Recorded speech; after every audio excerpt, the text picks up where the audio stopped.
ভোরের আলো ফুটতেই কোদাল ডালি সঙ্গে নিয়ে রওনা দেয় শহর মুখে। ফুটপাতের ধারে সরঞ্জাম রেখে হাত গুটিয়ে বসে থাকে নিজেকে বিক্রির অপেক্ষায়। পেটের তাগিদে দর কষাকষির এক পর্যায়ে সারাদিনের জন্য বিক্রি হন তারা। পরিবারের মুখে ভাত তুলে দিতে এভাবে প্রতিদিন বিক্রি হতে হয় তাদের। কাজ কাম নাই, তারপরে এখন গরিব মানুষের চলা মুশকিল হয়ে গেছে, বুঝছেন।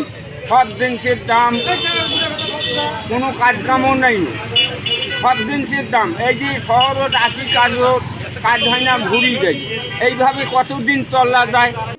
জীবন সংগ্রামের লড়াইয়ের এই চিত্র রংপুর নগরী শাপলা চত্বরের। খেটে খাওয়া সব মানুষের সকালটা শুরু হয় ফজরের আজানের মধ্য দিয়ে। আবছা অন্ধকারে পরিবারের কাজ শেষে বেরিয়ে পড়তে হয় তাদের।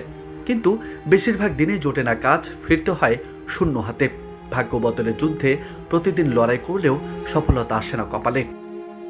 আমরা এই যে ট্রাকের গাড়িতে কন্ট্রাক্টে কাজ করি, অনেক সময় হাজিরে কাজ করি, 400-500 টাকা করে পাওয়া যায়। হয় কোনো দিন হয়, কোনো দিন একদিন কাজ করলাম, 2 দিন 3 দিন নাই, এইভাবে চলছে আর কি। রাজনৈতিক পট পরিবর্তনের পর খেটে খাওয়া এসব মানুষের কাজ কমেছে, ফলে স্থায়ী নিরাপদ একটি কর্মসংস্থানে আশা করেন এখানকার প্রত্যেকটা শ্রমিক। এখনো তো কাম কাজে নাই, মনে করি যে 4 দিন ঘুরলাম, 4 দিন ঘুরি একদিন কাজ করছি 1000 টাকা। এখন মনে করি যে 4 দিন ঘুরি 1000 টাকা কাম করি তো সংসারে আঁটে না, মানে অভাব থাকিয়ে যায়।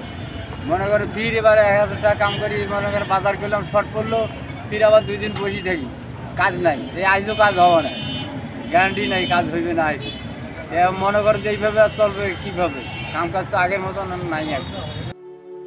শহরের ইট পাথরের ফাঁকে কত মানুষ গা ভাসায় আধুনিকতায়। তবে এসব মানুষ গা ভাসায় শুধু 3 বেলা 3 মুঠো খাবারের নিশ্চয়তা পেতে।